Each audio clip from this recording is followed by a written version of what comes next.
नमस्कार, आप देख रहे हैं स्टेट टुडे न्यूज। मैं हूं आपके साथ राशि। आइए शुरुआत करते हैं बुलेटिन की।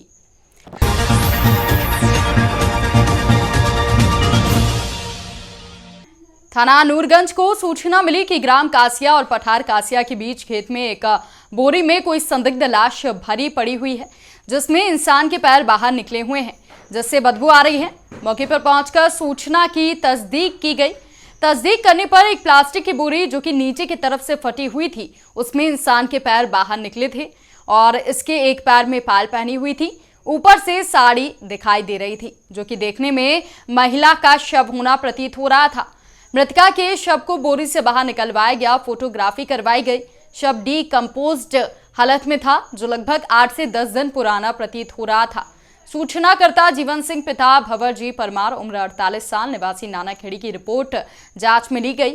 अज्ञात महिला की उम्र लगभग 25 से 35 साल के बीच की बताई जा रही है। इसकी पतारसी के लिए रायसेन जिले के समस्त थानों में अज्ञात महिला के हुलिया के संबंध में प्रसारण किया गया और अधिकारियों को अवगत कराया गया। 6/2022 को थाना नूरगंज क्षेत्र के अंतर्गत पठार कासिया गांव के पास पुलिया के नीचे एक बोरे में शव मिला था। शव की पहचान करने पे वो किसी महिला का शव होना पाया गया था, जो कि करीब 8 से 15 दिन पुराना था, जिस पे थाना नूरगंज में मर्ग कायम कर जांच की गई। जांच करने पे पाया गया, काफ़ी तलाश के बाद ये पता चला कि थाना सतलापुर क्षेत्र की दुर्गाबाई नाम की महिला है, जिसका वो शव था। जब इस मामले की जांच की गई तो इसमें 3 आरोपियों की संलिप्तता पाई गई, जिसमें मुख्य आरोपी लोचन उर्फ राजकुमार है, दूसरा उसकी पत्नी निर्मला बाई है, तीसरा उनका एक दूर के रिश्ते का चाचा है राजकुमार नाम का। इन तीनों ने मिलकर 23 तारीख को महिला को अपने घर में बुलाकर उसकी गला दबा के हत्या की है और उसके बाद शव को बोरे में बंद करके कि किसी को पता न लगे पठार कासिया के पास पुलिया के नीचे डाल के चले गए। तीनों आरोपियों को गिरफ्तार कर लिया गया है और आज कोर्ट में पेश किया गया। असल में हत्या किस चीज से की है? हत्या इन्होंने एक गर्दन पे नीचे एक बल्ली लगाई, ऊपर से एक और लकड़ी रख के दोनों तरफ से दोनों आदमियों ने उसको दबा दिया और जो निर्मला बाई थी उसने उसके पैर पकड़े और इस प्रकार तीनों ने मिलकर उसकी हत्या की।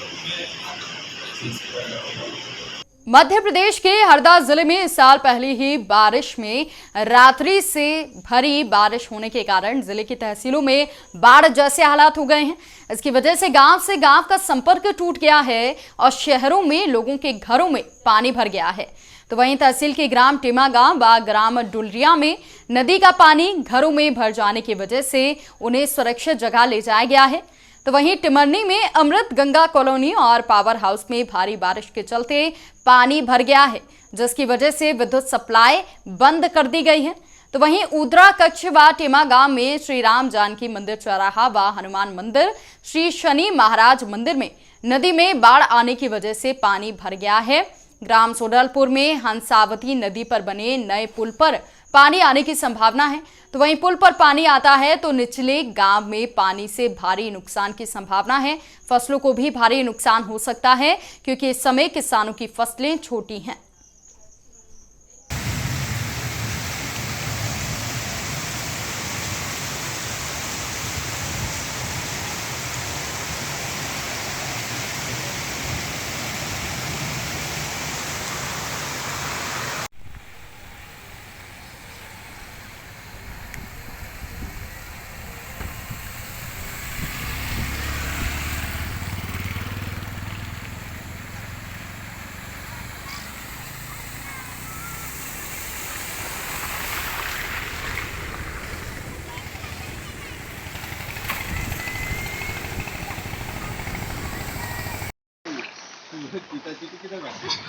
मामा तुम्हारा घर तो नहीं भरा है पानी? है?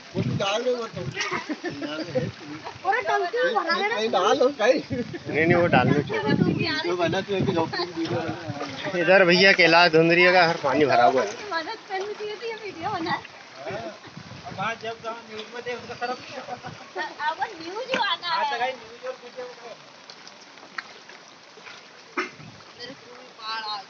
वही भरा ना वालो भैया, कभी थोड़ो तो और आयो। इधर ज्यादा पानी तो नहीं है चंदन? हाँ? रोड है।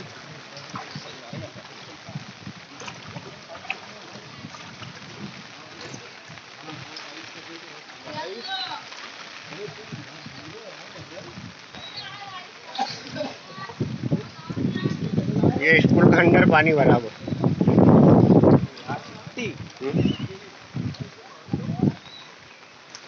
पहली बार तो पानी आया अपने यहाँ। उज्जैन के भाट पछुलाना थाना अंतर्गत ग्राम खेड़ावदा से शनिवार लापता हुई 14 वर्षीय नाबालिग बच्ची की हत्या के मामले में पुलिस ने खुलासा किया है। पुलिस के अनुसार 2 जुलाई को सुबह जब बच्ची की दादी मंदिर गई थी, दादा घर से बाहर दुकान पर गए थे। उसी समय ग्राम खेड़ावदा निवासी ही परिचित घर में घुसा। उसने बच्ची के साथ हाथापाई की, दुष्कर्म का प्रयास किया। बच्ची ने विरोध किया तो कपड़े से उसका गला घोटा और उसकी हत्या कर दी। लाश को ऊपरी मंजिल पर बने सोयाबीन से भरे बोरों के बीच में छुपा दिया और घर की छत से कूदकर फरार हो गया। पुलिस ने घटना की गंभीरता को देखते हुए हत्या का प्रकरण दर्ज कर छानबीन शुरू की थी। उज्जैन एसपी सत्येंद्र शुक्ल ने बताया कि बच्ची के नाना के घर के आसपास लोगों से जब पूछताछ की तो उसमें पता चला था कि घटना के समय सुबह के वक्त गांव के ही एक व्यक्ति को घर के आसपास घूमते हुए देखा था। पुलिस ने घटना के कुछ सीसीटीवी फुटेज भी देखे, जिसमें पता चला कि जिस व्यक्ति पर शंका जाहिर की जा रही है वो घटना के समय घर के आसपास घूम रहा था। पुलिस ने इस व्यक्ति को गिरफ्तार किया तो पूछताछ के बाद उसने अपना जुर्म कबूल किया। आरोपी ने बताया कि वो चोरी की नियत से घर में घुसा था, लेकिन बच्ची दिख गई और उससे हाथापाई होने लगी और फिर उसकी गला दबाकर उसने हत्या कर दी।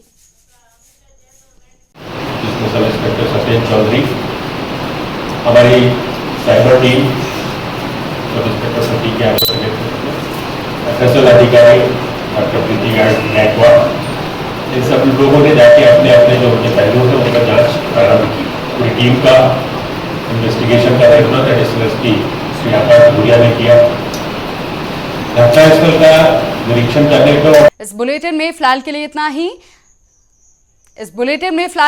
ही। आप देखते रहिए स्टे टुडे न्यूज।